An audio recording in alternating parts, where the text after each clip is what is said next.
Finally कुमा आ चुका है बॉनी को बचाने के लिए एगेट आइसलैंड पर। तो वन पीस चैप्टर 1103 रिलीज हो चुका है और इस चैप्टर में फाइनली कुमा आ जाता है बॉनी को रेस्क्यू करने के लिए और उसी के साथ साथ सैटर्न एक और गंदा राज खोलता है अपना, जिसके बारे में बात हम आगे करेंगे चैप्टर में। तो वीडियो एंड तक देखना। बाकी बिना कोई टाइम वेस्ट किए चैप्टर शुरू करते हैं।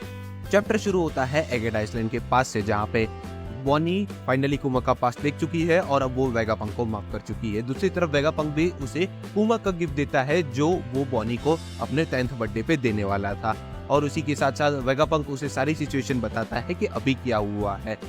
फिर सीन शिफ्ट होता है प्रेजेंट टाइमलाइन में, जहाँ पे सैटर्न बॉनी को लेके खड़ा है और लोग उसे मारने ही जा रहे होते हैं। दूसरी तरफ लूफी को भूख लगी होती है तो वो मीट मांगता है, लेकिन सैटर्न की कोई अनजान पावर के कारण कोई भी हिल नहीं पा रहा होता है।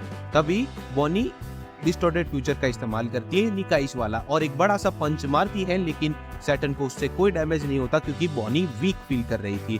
तभी सैटर्न कहता है कि तुम अभी तक इसको नहीं समझ पाई हो, हाउ पैथेटिक। उतने में उसकी नजर लूफी पे पड़ गई होती है, जहाँ पे लूफी दब दब दब मीट खाए जा रहा होता है। तभी वो बाकी के सोल्जर्स को लूफी को पकड़ने का ऑर्डर देता है। उतने में बॉनी ईच शिफ्टिंग पावर का इस्तेमाल करके उसके पंजों से बचना चाहती होती है, लेकिन वो नहीं बदल पा रही होती।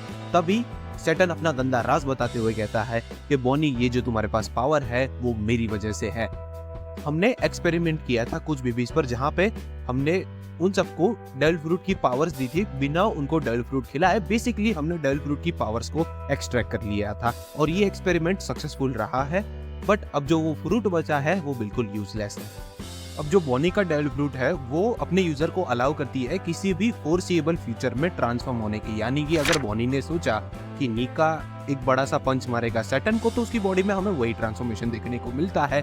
बट इस डेविल फ्रूट का एक डाउनफॉल है, वो ये कि फ्यूचर की पॉसिबिलिटीज को कम किया जा सकता है। जैसे कि अगर बॉनी नीका के बारे में कोई ऐसा ट्रुथ जान ले जो उसकी रियलिटी से मैच ना होता हो, तो वो वीक हो जाएगी और सैटर्न के सामने वही होता है, जहाँ पे अब वो ट्रस्ट करना कम कर रही है नीका के ऊपर, इसलिए जो उसने पंच मारा था वो वीक हो गया है। दूसरी तरफ हमें कुमा का सीन दिखाया जाता है, जहाँ पे वो अपने पावर की मदद से कहीं पे जा रहा होता है। अगले मंगा पेज में सैटर्न बताता है कि तुम्हारी मदर जीनी है, उनको होली लैंड्स ऑफ मरीजवास लाया गया था एज अ 8th लेडी की तरह, बट उसको मैंने अपने ड्रग एक्सपेरिमेंट में शामिल कर दिया और ये एक्सपेरिमेंट फेलियर गया था क्योंकि उसको सफायर स्केल डिसीज हो गई।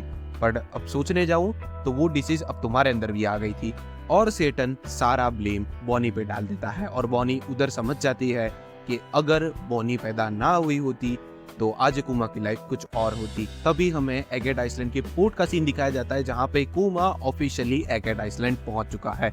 अगले मंगा पैनल में सैटर्न की बातें सुन के वेगापंक कहता है कि सफायर स्केल डिसीज ने ही तो कुमा की पूरी फैमिली को खत्म कर दिया था और बॉनी ठीक हो जाए इसीलिए तो कुमा ने अपनी लाइफ को गिव अप दिया था, और आज तुम मुझे बता रहे हो कि इन सारे डिसीज के जिम्मेदार तुम हो।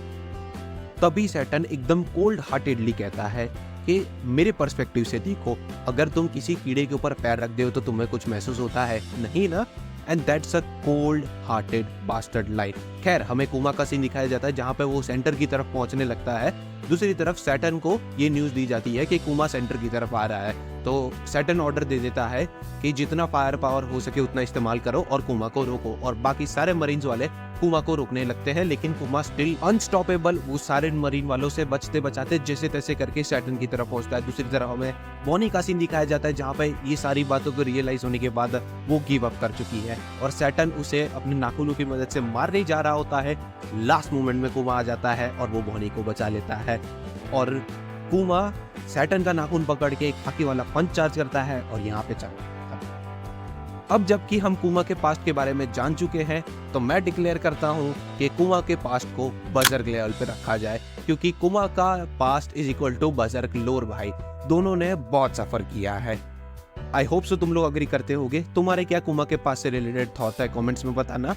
और उसी के साथ साथ अब से 2 वीक तक हमें वन पीस के चैप्टर नहीं मिलेंगे क्योंकि वीकली शोनेन छुट्टी हुए है।